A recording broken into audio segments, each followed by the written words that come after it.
Bonjour à tous, bienvenue. Bonjour Sébastien. Bonjour Hugo. Alors, pour me présenter, je suis donc Hugo, acteur du changement chez le Mosica. Et principalement, j'organise des places de partage pour faire découvrir le pouvoir de la gratuité. Je suis en compagnie de Sébastien Auger pour la sortie de son livre dont on va pouvoir parler, qui s'appelle Argent trop cher, immersion dans un monde sans argent, que l'on peut déjà télécharger gratuitement sur notre site ou se procurer d'ailleurs en version papier. Je dois quand même ajouter que je suis particulièrement heureux de t'interviewer aujourd'hui pour la sortie de ton livre parce que j'ai eu l'honneur de participer à la lecture pendant que tu étais en train de l'écrire et je me souviens encore de toutes les émotions que j'ai pu avoir en le lisant et qu'il m'a procuré. Et pourtant, c'est un domaine et un sujet que je connais plutôt bien, mais j'avoue que voilà, c'est un très très beau livre rempli d'émotions et on va en parler un petit peu plus ensemble. Pour te présenter, donc Sébastien travaille donc à son compte dans le web marketing et il milite depuis quelques années, depuis 2 ans, pour un monde post-monétaire. Et donc, il vient de sortir son premier roman qui s'appelle donc Argent trop cher. Voilà, on va commencer tout de suite, si tu le veux bien, mon cher Sébastien, Mais très euh, bien, avec la première avec, question. avec Euh, plaisir. donc, du coup, voilà, on est là à l'occasion de la sortie de ton livre. Est-ce que tu peux nous en parler un petit peu plus?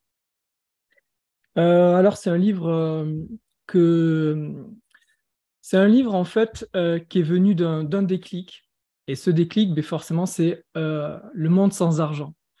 Moi, si tu veux, depuis très jeune, en fait, j'ai compris que l'argent pourrissait le monde et que ça serait beaucoup plus logique, beaucoup plus simple pour l'être humain de vivre dans une société qui n'utiliserait plus l'argent. Mais si tu veux, je suis jamais arrivé à avoir une réflexion supplémentaire là-dessus. Je savais pas si c'était possible et sous quelles conditions. Et il y a 2 ans, ben, je suis tombé sur le site Mosica. Et là, ça a vraiment été pour moi le déclic. C'est là où je me suis dit, mais oui, mais c'est tellement évident. Une société sans argent, c'est d'une évidence absolue. Et, euh, et c'est là, voilà, c'est vraiment là où j'ai eu le déclic de me dire, voilà, j'aimerais vraiment écrire quelque chose sur le sujet. Parce que déjà, sur Mosika, ce qui est intéressant, c'est que ben déjà, il rappelle un petit peu toutes les dérives monétaires qu'on a tendance à oublier. Elles sont tellement nombreuses, on oublie que tous ces problèmes souvent sont liés à l'argent, que ce soit le burn-out, le braconnage, la concurrence, la déforestation, que ce soit la faim dans le monde. Rien que la faim dans le monde, déjà, si ça résolvait que ce problème, déjà, ça serait énorme, mais ça en résout plein d'autres, les inégalités sociales, mafia, trafic, prostitution, vol, arnaque. Il y en a tellement qu'on se dit, en fait, c'est fou que tous ces problèmes pourraient être asséchés directement à leur source s'il n'y avait plus l'argent. Et du coup, c'est là où vraiment j'ai eu le déclic. Ce qui était aussi très intéressant sur Mosika, c'est que euh, on compare dessus le monde actuel et le monde post-monétaire. On découvre que la concurrence serait remplacée par la coopération, que, euh, que la possession individuelle serait remplacée par le partage, la mise en commun, que ça résolverait aussi tous les problèmes écologiques parce qu'il n'y aurait plus besoin de budget, de financement, de rentabilité. Et c'est là vraiment où je me suis dit, voilà, c'est trop évident, c'est obligatoire qu'on bascule un jour ou l'autre dans un monde sans argent. Pour moi, c'est la logique des choses, c'est une évolution naturelle. Euh, mais le problème, c'est que quoi que je lise, j'essaie de me renseigner. Il n'y a pas grand-chose sur le sujet, je trouve. Mais quoi que je lise, il y a une question que j'arrivais pas à répondre, c'est à quoi ça ressemblerait ce monde sans argent? Beaucoup de livres, beaucoup d'essais dessus, beaucoup de livres théoriques, mais concrètement, à quoi ça ressemblait? J'arrivais pas du tout à l'imaginer. Et c'est là où je me suis dit, je vais partir dans un roman parce que j'adore ça. Euh, et c'est là où j'ai découvert, voilà, beaucoup plus comment ça pourrait s'organiser, à quoi ça ressemblerait. C'est vraiment là où j'ai pu me rendre compte de la puissance de monde sans argent. D'accord. Et bah, écoute, tu m'as grillé ma deuxième question, qui était comment t'es venue l'idée de ce livre. Mais bah, c'est parfait, tu y as du coup répondu. Et alors, du coup, justement, concrètement pour toi, passer à un monde sans argent, ça veut dire quoi? Alors, passer dans un monde sans argent, c'est un monde de bénévolat, de gratuité, de partage, de mise en commun. C'est un monde dans lequel tout est gratuit en fait, hein. Et on n'a plus besoin, dans lequel on peut faire son métier passion, dans lequel on peut les tâches forcément, les tâches qui restent à pourvoir pourraient être partagées. Mais c'est un monde dans lequel, pour moi, c'est un monde beaucoup plus sain, beaucoup plus où il y a plus d'échanges. Voilà, un monde vraiment de gratuité et de partage. D'accord, ok. Et tout à l'heure, tu nous en parlais un petit peu, j'aimerais mixer ça avec la prochaine question. Depuis quand, pour toi, l'évolution vers un monde sans argent est une évidence? L'idée de la question, c'est que tu nous y ajoutes un peu ton parcours de vie, ton expérience de vie qui t'a mené finalement à cette conclusion finalement. Et il y a combien de temps de ça? Alors en fait, ouais, depuis longtemps, hein, comme je te disais au début, ouais, ça fait longtemps que j'ai cette idée dans la tête sans pouvoir la concrétiser davantage. Et c'est à travers le roman que j'ai pu la concrétiser. Parce que dans le roman, je pars sur une autofiction, c'est-à-dire je pars de ma propre routine. Je suis le personnage principal au départ et je pars de ma propre routine, de mon quotidien. Et j'essaie de comprendre qu'une fois qu'on bascule dans un monde sans argent, qu'est-ce qui changerait dans ma vie? Qu'est-ce qui changerait dans la vie de ma famille, de mon entourage et à plus grande échelle dans le pays ou dans le monde? Le monde? Oui. Et en fait, bon après, c'est sûr que ce personnage, après, c'est un personnage qui devient fictif, dans lequel on peut se reconnaître. Il y a plein d'autres personnages qui tournent autour. Mais cet exercice de réflexion m'a vraiment permis de me rendre compte de l'évidence d'un monde sans argent. Et c'est vraiment à travers cette écriture que j'ai vraiment eu des grandes révélations, en fait. Au fil de l'écriture, des choses que je ne m'y attendais pas du tout. Euh, ouais, il y a à peu près eu deux grosses révélations, en fait, dans l'écriture de ce roman. La première, c'est quand j'ai interviewé des gens autour de moi. Je les ai interviewés et je leur disais, si tout est offert, si tout est gratuit, est-ce que tu continuerais à travailler? Et Mhm. là, ma grande surprise, ça a été que tout le monde m'a dit, ben oui, bien sûr, je travaillerai. Il est hors de question que je fasse rien. Je m'ennuierais. Voilà, je me suis rendu compte que l'être humain a vraiment besoin d'un rôle social, de se sentir utile. Et même des personnes, j'étais sûr qu'elles ne travailleraient pas. Et même elles m'ont dit, ah si, si, je travaillerai et je ferai même ce projet-là. Et là, je me suis rendu compte qu'il y en a plusieurs qui aimeraient faire un projet qui est très loin de leur métier actuel, qu'on fait souvent par défaut, qu'on fait parce qu'il faut gagner de l'argent. Et souvent, on me le concrétise par un projet très concret. Donc ça a été la première grande révélation. Me rendre compte qu'en fait, si tout est gratuit, ben, les gens, ils veulent quand même travailler, quoi, se sentir utile.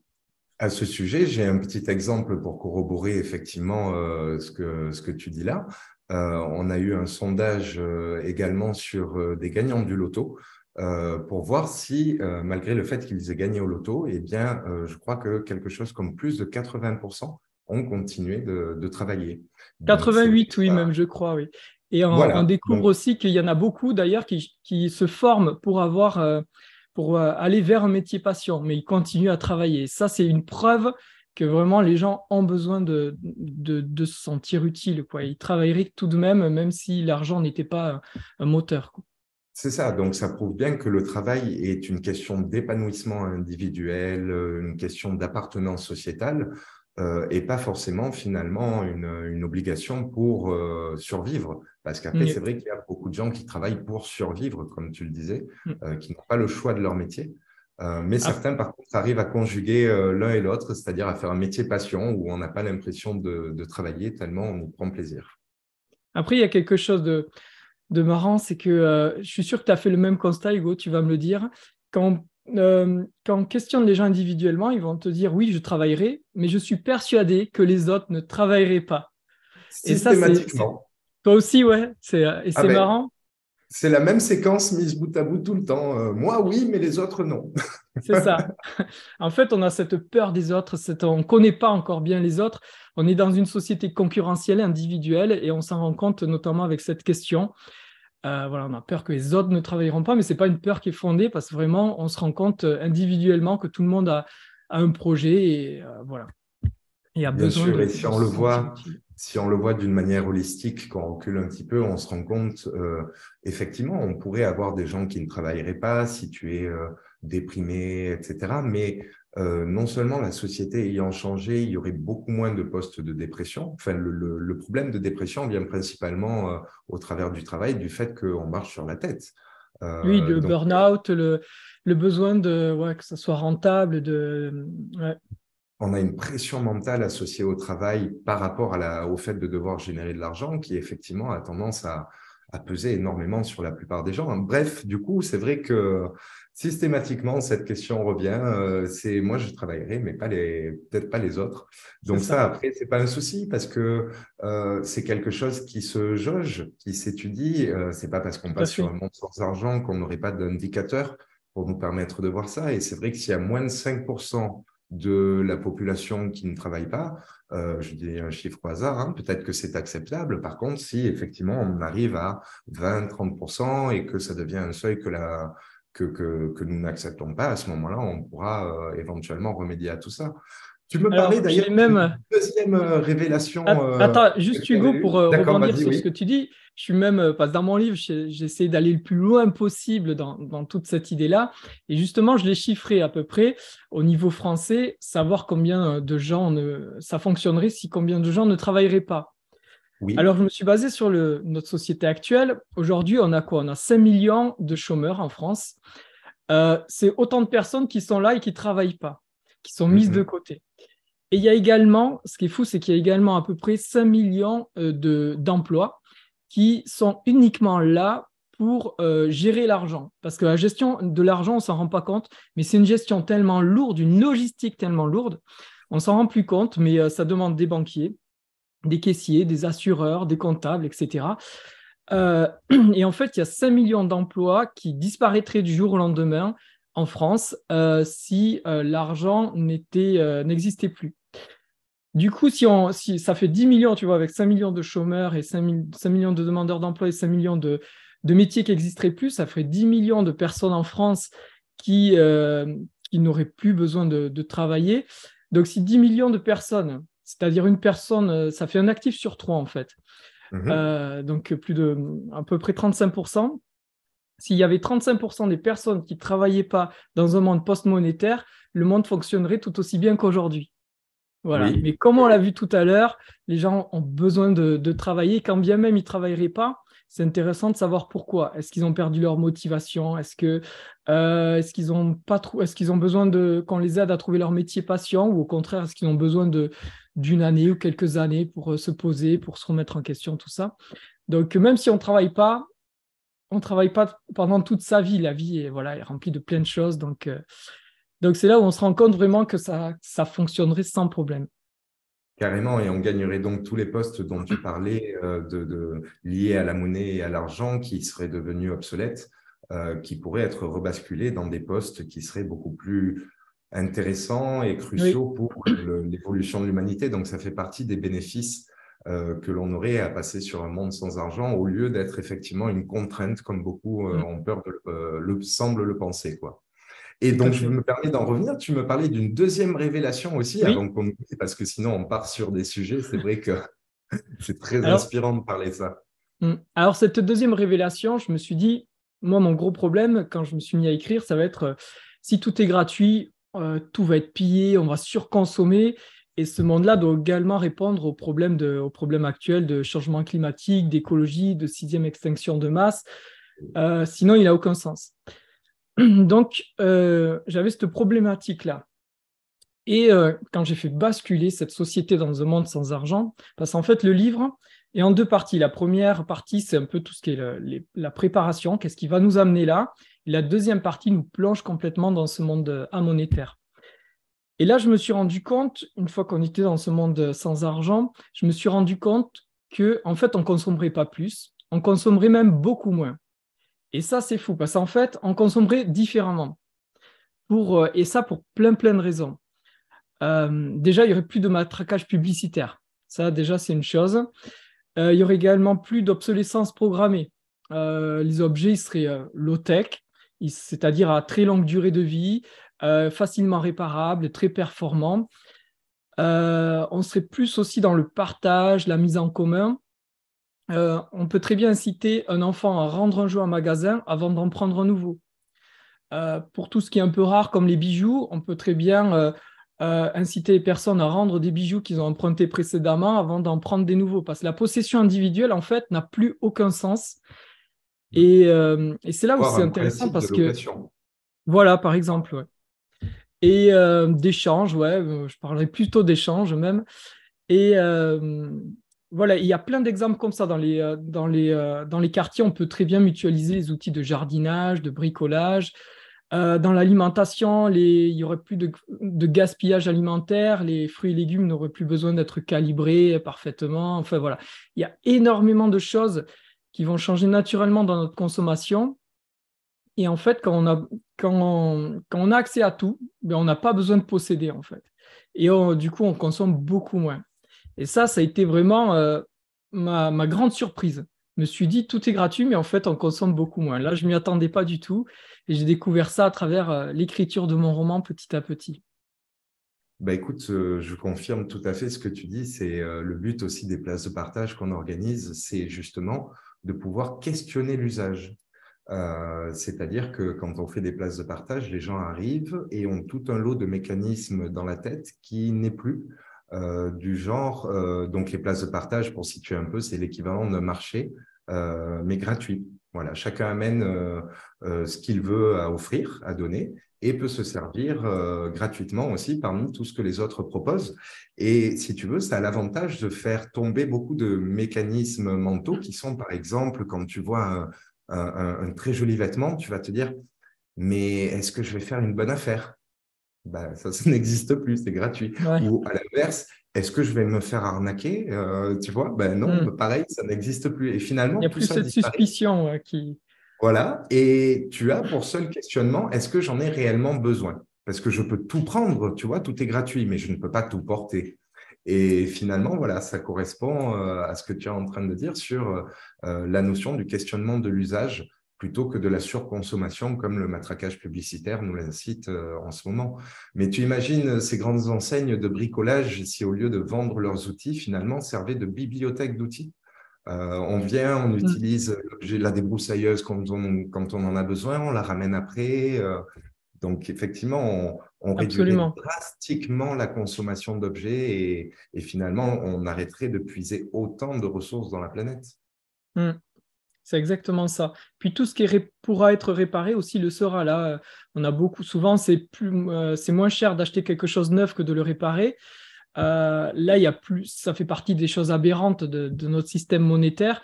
Dans un monde sans argent, c'est un monde du bon sens. Si on peut le réparer, on le répare, point barre. C'est ça, tu ramènes ta débroussailleuse, tu l'as cassée, mais elle sera prise en charge pour être réparée. Voilà. Et c'est vrai qu'au jour d'aujourd'hui, on préfère en racheter une, ne serait-ce que par contrainte. Je ne sais pas comment la réparer ou machin, Mm. et du coup, bah, on rachète.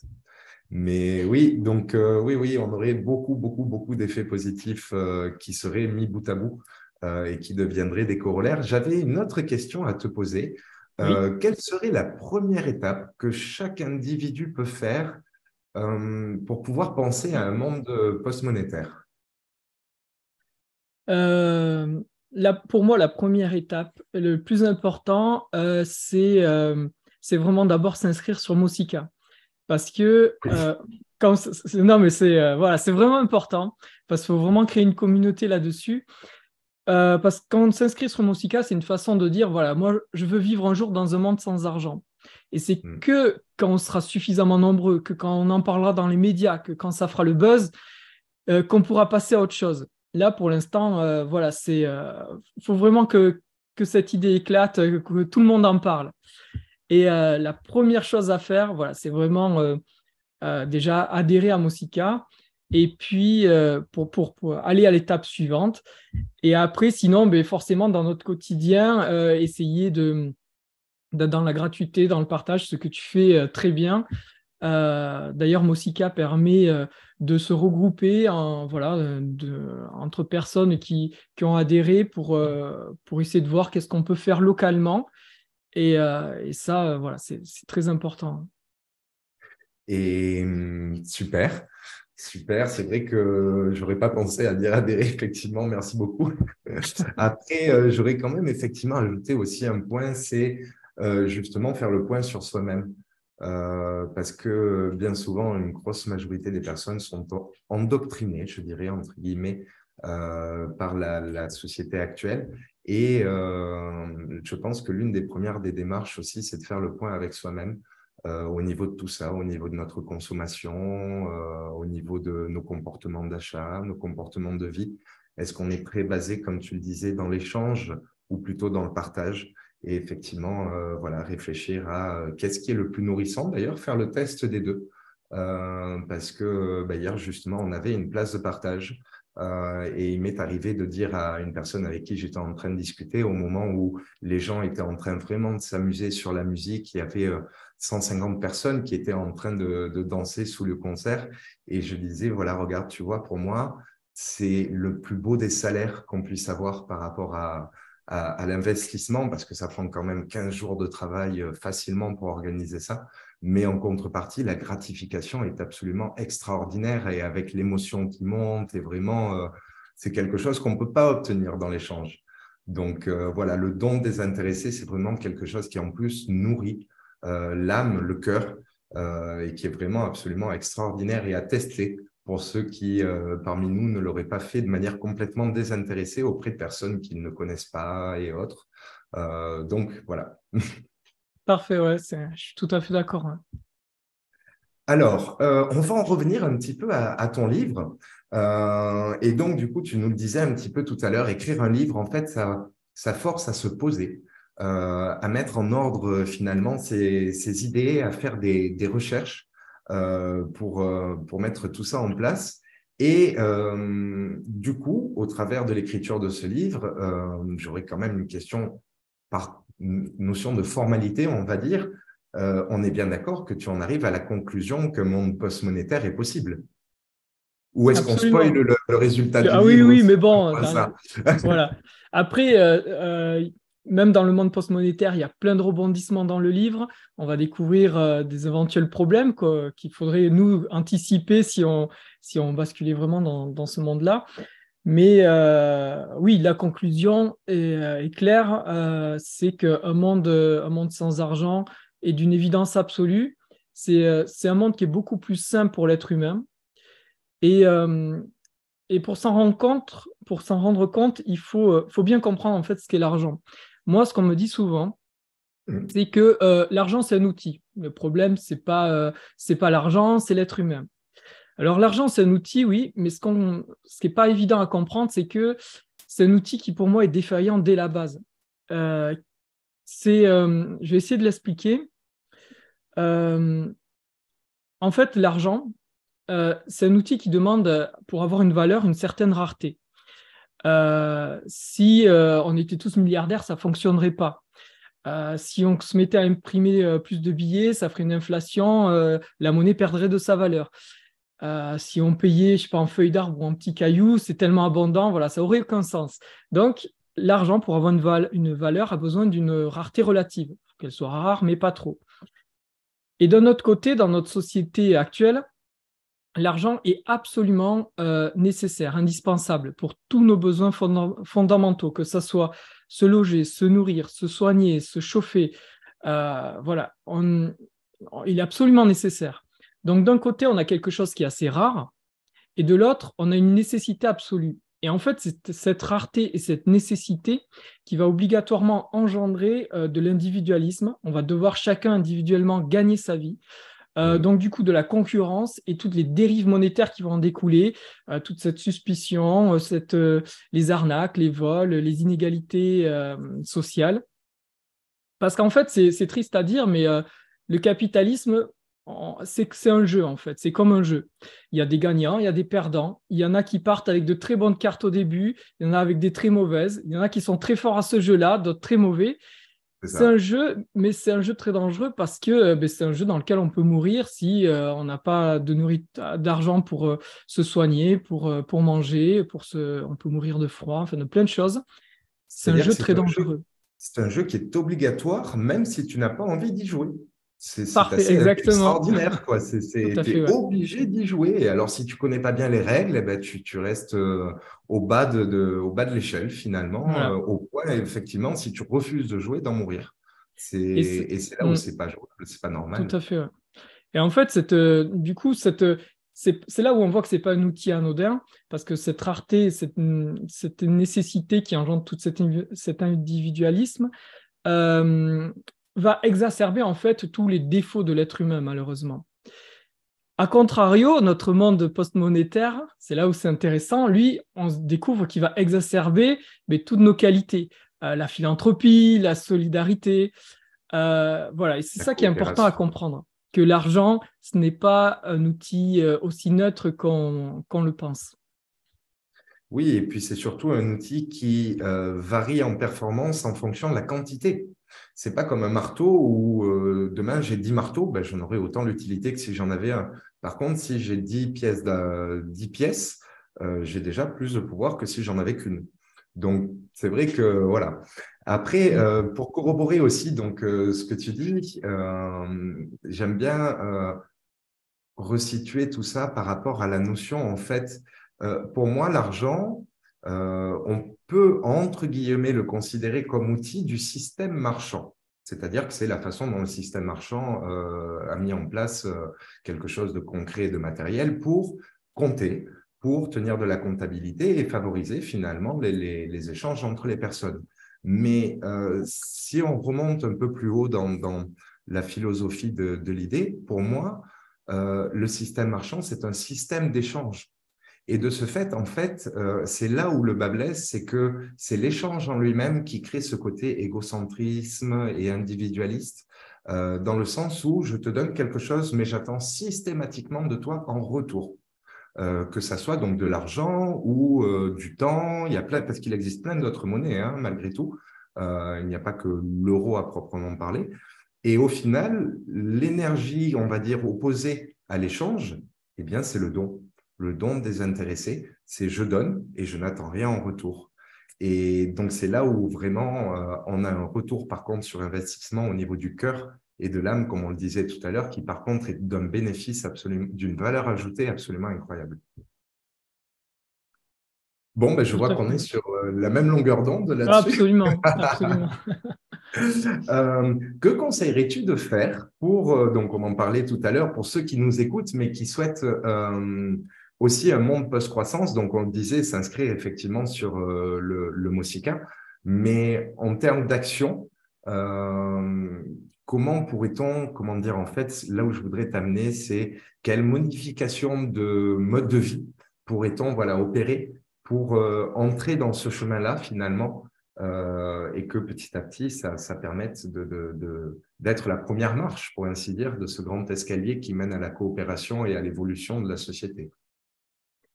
Mais comme tu l'as dit tout à l'heure, moi je parle plus de conditionnement. On est vraiment conditionné par l'argent et mais c'est normal parce que depuis tout petit, en fait, Mhm. depuis très jeune, on nous dit par exemple repose ça, c'est trop cher, ou alors on va jouer à la marchande, ou alors voilà, au restaurant, voilà, des adultes vont se disputer, dire voilà, non, c'est moi qui paye, non, c'est moi, voilà. En fait, depuis tout petit, on observe ça et c'est conditionné au même titre que le langage quasiment. Donc, c'est pas facile de sortir de l'argent. Voilà, on est vraiment conditionné. Donc, la première chose, c'est arriver à prendre du recul là-dessus. C'est ce que j'ai essayé de faire avec l'écriture de mon roman, essayer de prendre du recul sur l'argent, sur vraiment ce qu'est l'argent.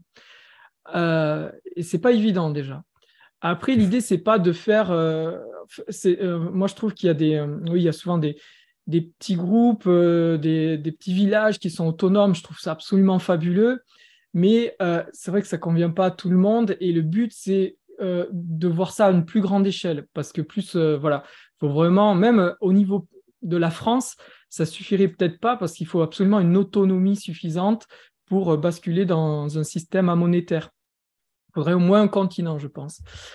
Donc, dans cette vision-là, ce qui est intéressant, c'est déjà d'essayer de se déconditionner de tout ça. Après, d'aller dans la gratuité, dans le bénévolat. Mais il y a quelque chose qui me gêne un peu, c'est que moi, j'adorerais que le virus de la gratuité circule partout, que la gratuité prenne de plus en plus d'ampleur, que dans notre vie, on mette de plus en plus de gratuité. Mais le problème, c'est que d'un autre côté, on est aussi obligé de gagner notre vie. On est obligé de gagner de l'argent. Et c'est là où, pour moi, il y a une limite, malheureusement, à la gratuité. Voilà, on ne peut pas être bénévole à plein temps, même si on le souhaiterait, même si ça apporte énormément, on ne peut pas. Et c'est là où ça peut coincer. Et je pense que c'est pour ça que c'est important de basculer, non pas progressivement dans un monde post-monétaire, mais plutôt s'y préparer, se dire dans 3 ans, 5 ans, 10 ans s'il le faut, on bascule dans un monde post-monétaire et tous d'un coup, et on se prépare calmement avant. Voilà. Je vois plutôt comme ça, comme ça. En tout cas, pour répondre à ta question, c'est d'abord se déconditionner de tout ça, prendre du recul, et puis bien sûr mettre de la gratuité dans sa vie, du partage au maximum, réfléchir voilà, à sa consommation, mais tout en ayant également cet objectif que c'est toute la société qui doit également aller dans ce sens. Oui. Ouais, tu parlais tout à l'heure ouais, tu parlais tout à l'heure des enfants. Quel meilleur exemple justement pour nous montrer le partage. Quand on est enfant, on a tendance à partager très facilement, à partager son gâteau, son jouet, mais très vite, il y a la notion de propriété qu'on essaye d'inculquer à nos enfants, parce que ça démarre très jeune finalement, ce déconditionnement qui doit être mené remonte à l'enfance. Si ce n'est dans l'ADN, parce que nos ancêtres utilisent l'argent depuis des milliers d'années. Donc finalement, petit à petit, peut-être que ça s'encode même en termes d'épigénétique dans nos gènes.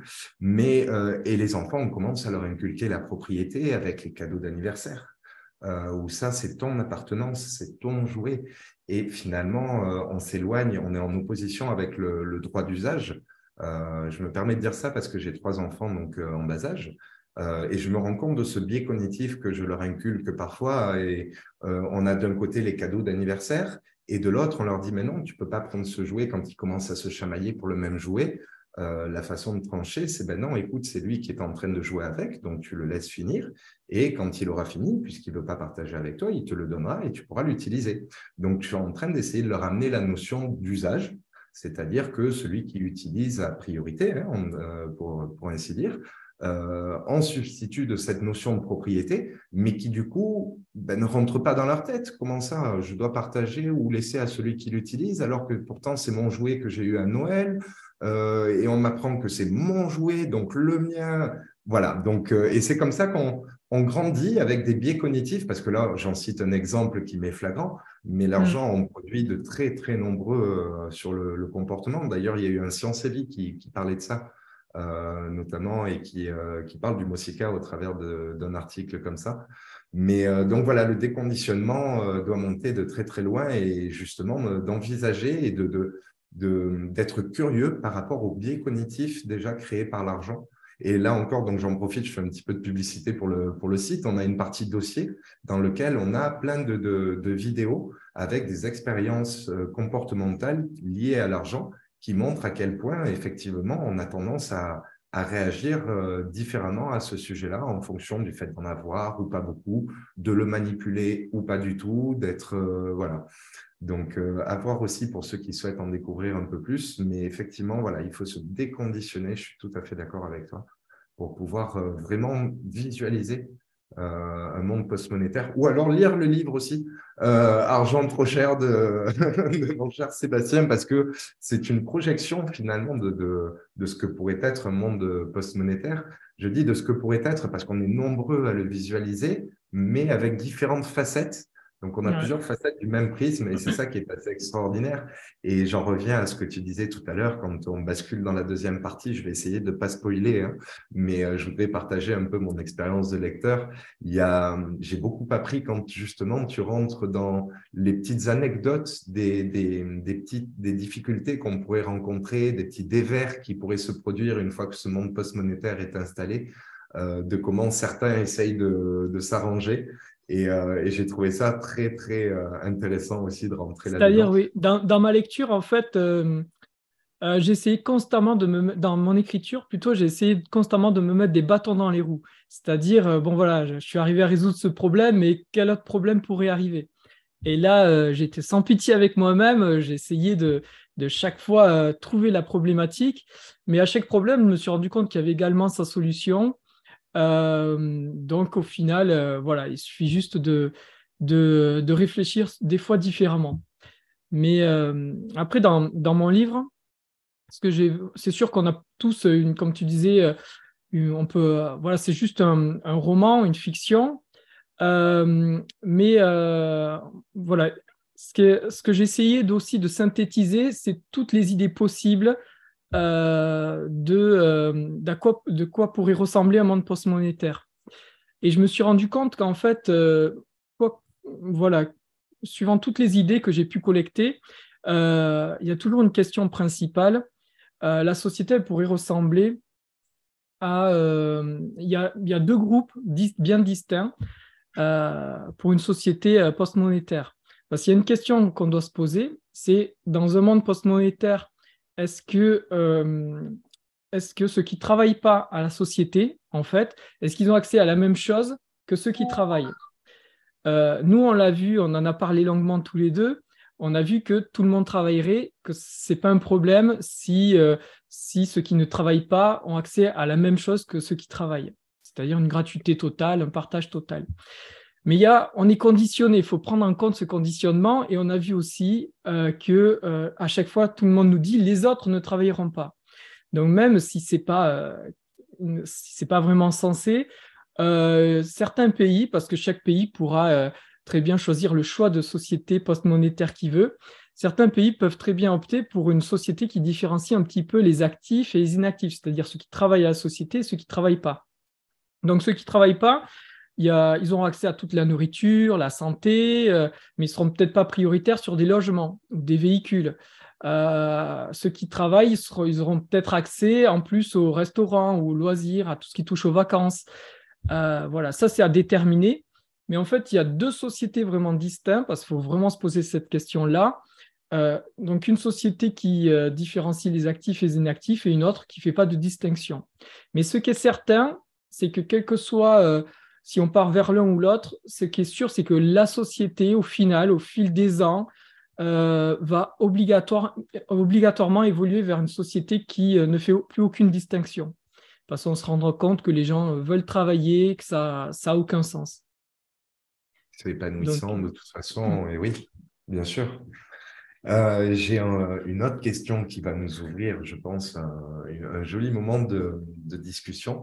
Quel serait, selon toi, le plus grand avantage d'un monde post-monétaire? Parce qu'il y en a beaucoup, hein. On a évoqué qu'il y avait vraiment une multiplicité et en fait un côté connexe à tous ces avantages qui ferait que finalement on ferait, on peut dire, un bon sociétal en termes d'évolution si on en arrive à ce domaine-là, ne serait-ce que quand on disait « Ah non, je ne vais pas spoiler ma réponse, je vais d'abord te laisser d'accord. répondre là-dessus. » Donc, quel serait pour toi Mm. voilà, le plus gros avantage finalement à un monde post-monétaire? Euh, il y en a beaucoup. Tout à l'heure, j'avais mis l'accent sur la faim dans le monde, qui pour moi est vraiment très important. Parce qu'aujourd'hui, on peut nourrir jusqu'à 12 milliards de personnes si la nourriture n'était pas liée au pouvoir d'achat. Donc, c'est vraiment le capitalisme qui tue aujourd'hui des personnes, dont notamment beaucoup d'enfants qui meurent de faim. Et voilà, ce n'est pas rien. Mais le défi, il faut savoir que le défi de notre siècle aussi, c'est un défi qui est écologique. On le voit avec le changement climatique. Et tant qu'on sera dans un monde monétaire, ça ne peut pas fonctionner. On le voit à chaque COP, il y a quand tous les dirigeants se réunissent, il en ressort des mesurettes complètement ridicules qui ne sont même pas suivies de faits. Donc, Et c'est normal parce que d'un côté, il y a le bon sens, ce qu'on est censé faire, ce que les scientifiques nous disent, voilà, il faut faire ça. Et de notre côté, il y a ce système monétaire qui demande de la rentabilité, qui demande un budget, qui demande voilà, sa logique à lui, qui est complètement différente de la logique voilà, qu'il faudrait mettre en place. Donc, ce qui est certain, c'est que tant qu'on sera dans ce monde avec argent, on ne pourra pas résoudre les problèmes environnementaux. Euh, voilà, ça c'est Et pour moi oui, c'est une évidence. Et voilà, dans ce qui est vraiment important, c'est pour moi le défi du siècle, c'est aussi ce changement climatique et tout ce qui est cette sixième extinction de masse, tout ce qui touche à l'écologie. Et voilà, pour moi, ce qui va énormément changer, c'est qu'on va pouvoir mettre ça en place. Mais il y a encore, tu m'as demandé qu'un truc, mais je vais t'en dire plein malheureusement. Il y a aussi également comme, tous les comportements humains qui vont être complètement différents. alors, Tu en parlais tout à l'heure. juste avant que tu te lances sur Vas-y. le comportement humain, je voudrais amener un tout petit bout à ce que tu dis. En fait, pour le résumer très simplement, est-ce qu'on peut dire que tant que l'argent existe, on va privilégier la croissance au bon sens, Exactement, voilà. Hmm. hein? Et donc, tu me disais au niveau des comportements humains aussi. Oui, non, en fait, c'est ce que tu as dit aussi, même avec l'exemple de tes enfants. Moi, j'ai la même chose chez moi. Voilà, mes filles se disputent des fois pour un même objet et on se rend compte que, voilà, on sera vraiment dans un rapport au matériel, aux choses qui sera complètement différent et un rapport aux autres. Et c'est là où on n'imagine même pas à quel point l'humain va pouvoir s'épanouir déjà à travers sa vocation. Et puis quand on aime un travail, on compte pas ses heures en plus. Voilà, il y a plein de choses qui vont changer. C'est hallucinant en fait. L'humain va pouvoir exploiter vraiment tous ses talents et vraiment sa nature profonde, je pense. Oui, effectivement. Alors, du coup, pour t'amener le partage de la réponse, de mon côté, ce que je trouve être le plus grand avantage, c'est la substitution de la concurrence à la collaboration. Et je trouve que là-dessus, on aurait de gros avantages si, au lieu de tous finalement se faire concurrence, on pouvait se mettre à collaborer. Là encore, ça permettrait de manière prolongée dans le temps de changer aussi l'état d'esprit. Parce que même à l'école, finalement, on nous formate à la concurrence et à la performance, Absolument. finalement, au fait d'être toujours et systématiquement le meilleur. On le voit avec les bons points, les images, le côté notation pour être le premier de la classe. Alors qu'à tout ça, on pourrait totalement substituer donc la collaboration. Donc, bien sûr, il ne faut pas jeter la pierre au système éducatif parce qu'il correspond. L'idée, c'est d'élever les personnes à correspondre à l'idéologie, on va dire, entre guillemets, de ce qui est censé être la majorité du monde. Sauf que quand on se questionne concrètement, on se rend compte que les humains sont plus effectivement dans une notion de collaboration que de se tirer dans les pattes pour être le premier, quoi, finalement. Donc voilà, c'est là encore où on voit un biais cognitif qui est inculqué à nos jeunes très rapidement. Pour quelles raisons, finalement, à part correspondre à la société économique d'aujourd'hui. Mais l'éducation changera beaucoup dans un monde post-monétaire. Et aussi le fait que, et ça c'est toi qui me l'avais dit au début quand je t'ai présenté mon livre, quand je t'ai fait la première lecture, tu m'as dit quelque chose qui m'avait marqué. Tu m'as dit, quand tout le monde aura accès à l'éducation, des enfants qui n'auraient jamais eu accès à l'éducation deviendront peut-être des génies, des petits Einstein et qui vont à leur tour changer le monde, voilà, faire de nouvelles découvertes. Et ça m'avait beaucoup parlé. Et du coup, il y a ces quelques lignes que j'ai mis dans mon livre qui te sont dédiées. Voilà. Merci. Et oui, ben c'est ça qui est extra, c'est qu'on peut s'enrichir tous de nos projections finalement sur le Absolument, ouais. sujet. Et c'est là où on se rend compte que tout mis bout à bout, on a une évolution exponentielle de la société et de l'individu qui serait absolument magnifique pour la civilisation, quoi, très concrètement. Mm. Oui. Tout à fait. Une dernière petite question, juste comme ça D'accord. pour le plaisir. Selon toi, le problème est-il l'argent ou l'être humain? Euh, alors, oui, tout à l'heure, on a parlé de ce problème que l'outil est l'argent est un outil vraiment néfaste. Donc, pour moi, c'est vraiment l'argent le problème. Mais on peut très bien, en fait, est-ce qu'on se dit que on va attendre que l'humain évolue suffisamment pour basculer dans un monde sans argent, mais il doit évoluer dans ce monde qui reste individualiste et concurrentiel, donc pas évident. Ou au contraire, est-ce qu'on se dit, voilà, on va basculer dans un monde sans argent qui serait un terrain beaucoup plus favorable à l'être humain d'évoluer. On peut également se dire ça, mais au vu de l'état actuel du monde, quand on voit les crises qui se succèdent, etc., quand on voit les problèmes climatiques, le mieux, c'est de rentrer le plus vite possible dans cette nouvelle ère. Donc, Écoute, voilà. c'est magnifique, j'aurais répondu exactement pareil, j'aurais pas dit mieux. C'est tout à fait ça. Est-ce que la question est vraiment là? Faut-il d'abord se changer soi-même dans des conditions qui n'y sont pas favorables ou au contraire changer l'environnement pour que les conditions soient beaucoup plus favorables et propices au changement? Donc voilà. Après, moi, je crois beaucoup en l'épigénétique. L'épigénétique, c'est la capacité justement de l'environnement à transformer le comportement d'un individu.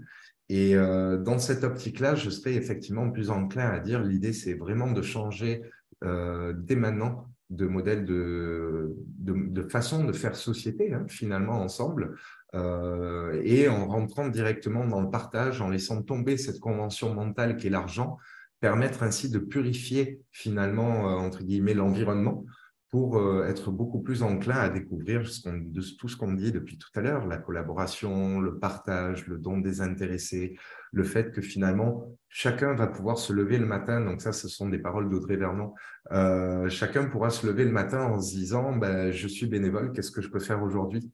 Voilà un peu l'essence de l'idée d'un monde post-monétaire qui serait vraiment le plaisir de contribuer finalement à l'humanité, tout simplement, sachant que l'humanité elle-même contribue à tous nos besoins.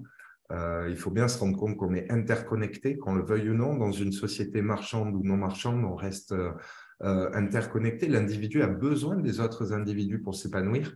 Et effectivement, dans une société post-monétaire, on pourrait rendre ça cohérent, parce qu'aujourd'hui, on s'épanouit au travers des autres, mais en se bagarrant avec eux. Enfin, c'est incroyable. Oui, c'est une société beaucoup plus saine pour l'être humain.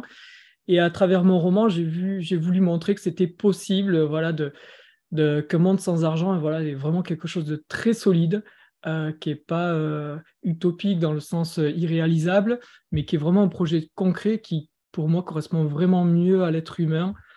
Voilà. Une société beaucoup plus saine, beaucoup plus logique, contrairement à cette société où on voit qu'il y a quelque chose qui ne va pas, on marche sur la tête, on ne sait pas trop pourquoi, mais en fait, voilà, si on creuse un peu, c'est souvent l'argent qui en est la cause.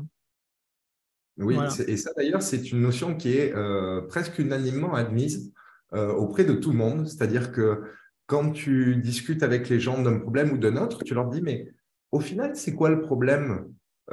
Pourquoi il y a ça réellement? Et tout le monde arrive toujours sans problème à dire qu'effectivement, c'est l'argent. Par contre, personne ne remet en cause l'idée qu'on Ouais. pourrait tout simplement arrêter avec ça, Mm. quoi. C'est Quand assez on incroyable. regarde, quand on regarde les informations, c'est là où on s'en rend compte qu'on a cette idée de monde post-monétaire possible. On regarde les informations, on fait, bon, ça parle d'argent, ok, je zappe, ça parle d'argent, ça parle d'argent. En fait, 90% du temps, ça parle d'argent et c'est hallucinant. Et c'est là où quand on commence à se déconditionner, il y a des choses qui, on regarde le monde différemment, on se dit, mais c'est hallucinant à quel point on parle que de ça, quoi. Et tu le dis exactement très bien, on change de vision. Moi, je sais que je ne regarde plus les actualités effectivement de la même manière. J'ai toujours cette vision post-monétaire en tête Mm. qui, lorsque je regarde une actualité, je me dis, ben voilà, dans un monde post-monétaire, ce domaine-là serait transmuté en ça. Et finalement, on se rend compte de la multiplicité des domaines que ça impacte. Et c'est assez extraordinaire. Et finalement, c'est rempli d'émotions de voir comment on pourrait transmuter finalement le monde actuel en quelque chose de beaucoup plus sain et beaucoup plus beau, quoi. Euh, Absolument. notre interview va toucher à sa fin. Est-ce que tu aurais un petit mot pour conclure ou quelque chose que tu aimerais encore rajouter à tout ça? Hmm. Si je devais terminer, moi j'aimerais reprendre le slogan qui était devant Wall Street en 2012. il marquait « Nous sommes les 99%, ce qui dénonçait l'avidité et la corruption des 1% restants. Aujourd'hui, c'est les 1% qui dirigent le monde. Moi, j'ai envie de dire, voilà, nous sommes les 99%. Reprenons un peu les choses en main et voilà, et allons de l'avant, quoi. Eh bien, je te remercie. On n'aurait pas pu mieux dire, effectivement, en guise de conclusion. Eh bien, écoutez, en tout cas, Sébastien, merci beaucoup pour cette interview, pour Merci ces à toi. réponses.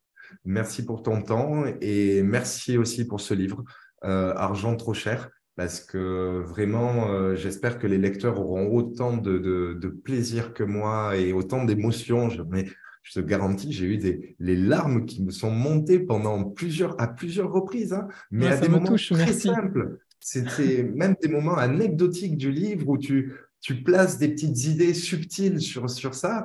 Et non, vraiment, je recommande très, très chaudement la lecture.